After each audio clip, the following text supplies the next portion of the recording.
কবরের জীবনটা আসল জীবন। বিশ্বনবী দোয়া করতেন, আল্লাহুম্মা ইন্না নাউযু বিকা মিন আযাবিল কবর। আল্লাহ, আমি আপনার কাছে কবরের আযাব থেকে পানাহ চাই, কবরের আযাব থেকে বাঁচতে চাই। এই কবরের মধ্যে অনেক ফিতনা হবে, অনেক সুয়াল হবে। কবরে প্রশ্ন আছে না নাই? কথা বলেন। প্রথম প্রশ্ন জিজ্ঞেস করা হবে, মার রব্বুক, তোমার রব কে? বলেন, আমাদের রব কে? ওয়া মা দীনুক, তোমার ধর্ম কি? বিশ্বনবীর চেহারা দেখিয়ে বলা হবে, তারিফু মান হাযার রাজুল, এই লোকটারে চিনো? আমরা কি বলবো? আমরা চিনি, উনি আমাদের প্রিয় রাসূল মুহাম্মদুর রাসূলুল্লাহ সাল্লাল্লাহু আলাইহি ওয়াসাল্লাম। এরপরে জিজ্ঞেস করা হবে, এগুলো কোত্থেকে শিখলা? আমরা বলবো, কোরআন থেকে। ফায়ুফসাহু লাহু কবরুহু ৭০ যিরাআন। এই সুন্দর সুন্দর উত্তর করতে পারলে আপনার কবরটারে ৭০ হাত লম্বা করে দেয়া হবে। ইফতাহু লাহু বাবুন ইলাল জান্নাহ, জান্নাতের দিকে একটা দরজা লাগিয়ে দেয়া হবে। ইউলবাসু মিন লিবাসি আহলিল জান্নাহ, জান্নাতীদের পোশাক পরিয়ে দেয়া হবে। জান্নাতের পোশাক কেমন হবে জানেন? রেশমের পোশাক। ওয়া লিবাসুহুম ফিহা হারির, the dress will be in Jannah with fine green silk with the gold embroidery. জান্নাতে যারা থাকবে তাদের পোশাক হবে পাতলা সবুজ রঙের রেশমের কাপড়ের পোশাক, যেটার মধ্যে গোল্ডের, স্বর্ণের ডিজাইন করা, এমব্রয়ডারি করা থাকবে। ওই পোশাক পরিয়ে দেওয়া হবে। আর বলা হবে নাম কান্নাউমিল আরুস, বাসর রাতে জামাই যেমনি আনন্দে ঘুমায় তুমিও ঘুমাও। দুনিয়াতে অনেক কষ্ট সহ্য করছো, দুনিয়াতে পুলিশের দৌড়ানি, র্যাবের দৌড়ানি, আছে না নাই? ইসলামের পক্ষে যারা কথা বলে নিজ এলাকায় পরবাসী, আছে না নাই? আহা, মামলা হামলা, ঝক্কি ঝামেলা ঝুঁকি, একটার পর একটা, তার পিছু ছাড়ে না। সে ঘুমাইতেও পারে নাই, চিল্লায় বলেন ঠিক কিনা? আনন্দের ঘুম আমরা সেদিন দেব ইনশাআল্লাহ, কইবেন না? নাম কানাউমিল আরুস, বাসর রাতে বর যেমনি কনেকে নিয়ে ঘুমায় ঘুমাও। দুনিয়াতে ঘুমাইতে পারো নাই, দুনিয়াতে খালি দৌড়াইছো। কি করছো? দৌড়ানির উপরে ছিল। আজকে দৌড়ানি নাই, আজকে দৌড়ানি হবে ওই দলে। কথা কন। যারা ইসলামের পক্ষে ছিল না, আজীবন ইসলামের বাঁশ দিয়েছে, আজকে ওদেরকে বাঁশ দেওয়ার পালা। সেদিন হিসেব উল্টে যাবে। কথা বলেন। এবার ওদেরকে প্রশ্ন করা হবে, তুই ক মার রব্বুক? কয় আমি জানি না। কি জানোস? কয় কিছুই জানি না। কি যে জানি না ওইটাও জানি না। দ্বিতীয় প্রশ্ন, ওয়ামা দীনুক, তোর ধর্মের নাম কি? কয় জানি না। ফেরেশতারা কয় আর প্রশ্ন বাকি একটা, তারপরে আমগো খেলা শুরু। ওমান হাযার রাজুল, do you know this person? দেখো তো এই লোকটার চিনা চিনা লাগে কিনা। কয় না, চিনি না, আমি কিচ্ছু জানি না, আমি কিচ্ছু মনে করতে পারছি না। খালি আমি মদ খাইতাম আর চিয়ার্স করতাম, এটা মনে আছে। আমি ইসলামের বিরুদ্ধে দৌড়াতাম, ইসলামের পক্ষের শক্তির উপর হামলা চালাতাম, এগুলো মনে আছে। কোরআনের বিরুদ্ধে ছিলাম, ইসলামের বিরুদ্ধে ছিলাম, বিশ্বনবীর বিরুদ্ধে ছিলাম। বিশ্বনবীর বিরুদ্ধে আমি বিষোদাগার করতাম, ইসলামের বিরুদ্ধে আমি জনপ্রচারণা চালাতাম। আজীবন আমার জীবনটারে আমি কাটিয়েছি ইসলামের বিপক্ষে। সুদ, ঘুষ, দুর্নীতি, যৌতুক, মদ ছিল আমার নিত্য সঙ্গী।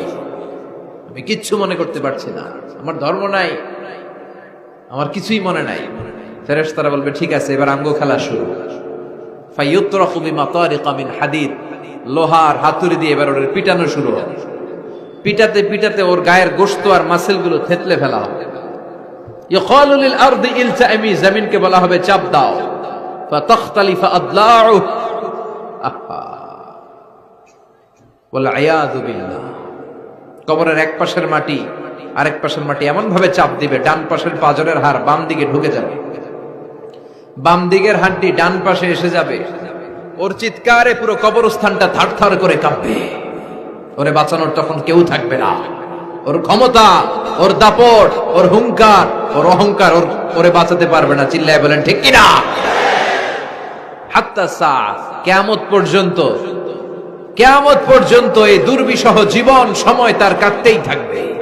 আল্লাহ, কবরের এই আযাব থেকে তুমি আমাদেরকে বাঁচাও। সূরাতুল মুলক যারা নিয়মিত তেলাওয়াত করবে, আল্লাহর মেহেরবানিতে তাদের কবরে কোনো আযাব হবে না। করতে রাজি আছেন? কথা কয় না। করতে রাজি আছেন সবাই? বিষ্ণু বললেন, এখানেই শেষ নয়, আরো আছে। শাফাআত লি সাহিবিহা, এই সূরাটা কিয়ামতের দিন এই সূরা যে তেলাওয়াত করবে তার পক্ষে সুপারিশ করবে। কোরআন যদি আপনার বিপক্ষে আল্লাহর কাছে নালিশ করে, আপনার বাঁচার কোনো উপায় আছে? আপনার পীর সাহেব আপনারে বাঁচাইতে পারবে? তাইলে আপনার দলের নেতা, কথা কন, কেউ বাঁচাইতে পারবে আপনারে? কোরআন যেমনি আপনার বিরুদ্ধে দাঁড়ালে আপনারে বাঁচাতে পারবে না, কোরআন তেমনি আপনার পক্ষে দাঁড়ালে আল্লাহ আপনারে ফেলে দিতে পারবে না। তাহলে আমি অন্তরে খবর না নিয়ে আমি আল্লাহর যদি আসমানে খুঁজি, আসমানে আল্লাহ থাকে? আল্লাহ কোথাও বলছে আমাদের এত অধঃপতন, আমরা জান্নাত বানাইছি কোথায়? আসমানে। জাহান্নাম বানাইছি জমিনের ভিতরে, জমিনের নিচে। জাহান্নাম কই? মাটির নিচে। আর জান্নাত কই? আসমানের উপরে। এটা মেজাজি জান্নাতের কথা তারা বলে, কিন্তু না, হাকিকি জান্নাত ঠিকই আসমানের উপরে, হাকিকি জাহান্নাম ঠিকই জমিনের মধ্যে। আমি এটা বলবো না, জানা আছে, বলুন না। হাকিকি জান্নাত ঠিকই আসমানে, হাকিকি জাহান্নাম ঠিকই জমিনে, কিন্তু মেজাজি জান্নাত আসমানেও নাই, মেজাজি জাহান্নাম জমিনেও নাই। কেন? আরে জাহান্নামে শাস্তি দিব হচ্ছে নফসকে, জান্নাতে পুরস্কার দেওয়া হবে, জান্নাতের পুরস্কার ভোগ সবকিছু দিব নফসকে। নফস কি মাটির তলে যায় কোনোদিন? বলেন, কার নফসটা মাটির তলে ঢুকছে? যায় তো মানুষের দেহটা মাটির তলে, মরা লাশটা মাটির নিচে যায় না কেন? মানুষের পচা গন্ধ হইল জগতের সেরা গন্ধ।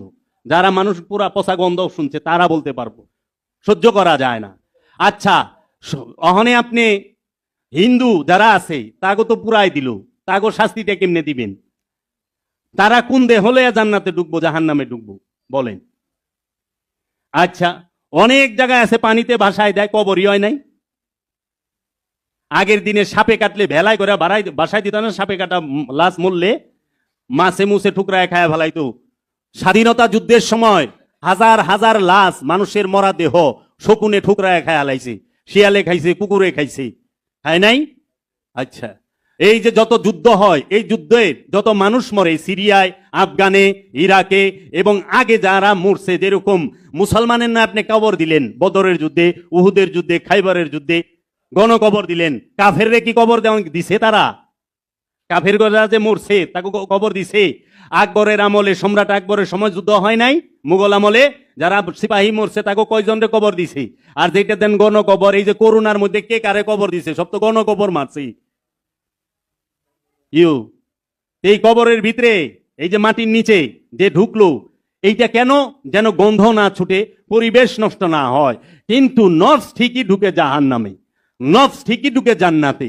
এজন্য বাবা জাহাঙ্গীর বলছে, যার যে জান্নাতে বাস করে তার লেগে সবকিছু জান্নাত, যে জাহান্নামে বাস করে তার লেগে সবকিছু জাহান্নাম।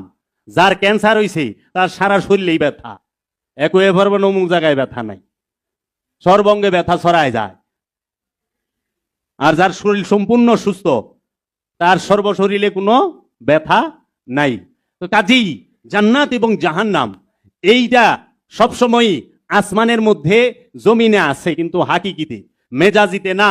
কারণ মাটি তৌহিদে বাস করে, তৌহিদ রাজ্যে জাহান্নাম নাই। আর সবচেয়ে মজার বিষয় কি জানেন?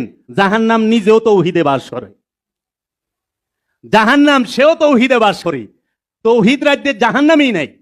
আবার জাহান্নাম তো সৃষ্টি, সেই জাহান্নামটাও তৌহিদ রাজ্যে বাস করে।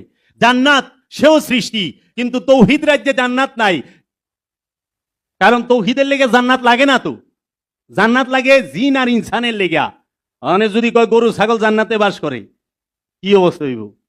আপনার বাড়িতে গরু মহিষ মারা গেলে, কিংবা যে কুরবানিতে গরু জব করেন, জব কইরা খায়া খুঁয়ে হাত তুলেন, জাল্লা আমরা যে গরুটা জব করলাম, মাংস খাইলাম, চামড়া খাইলাম, মাংস খাইলাম, আড্ডি খাইলাম, চামড়া দিয়া ডুগডুগি বাজাইলাম, এই গরুরে তুমি জান্নাতুল ফেরদাউস দিও।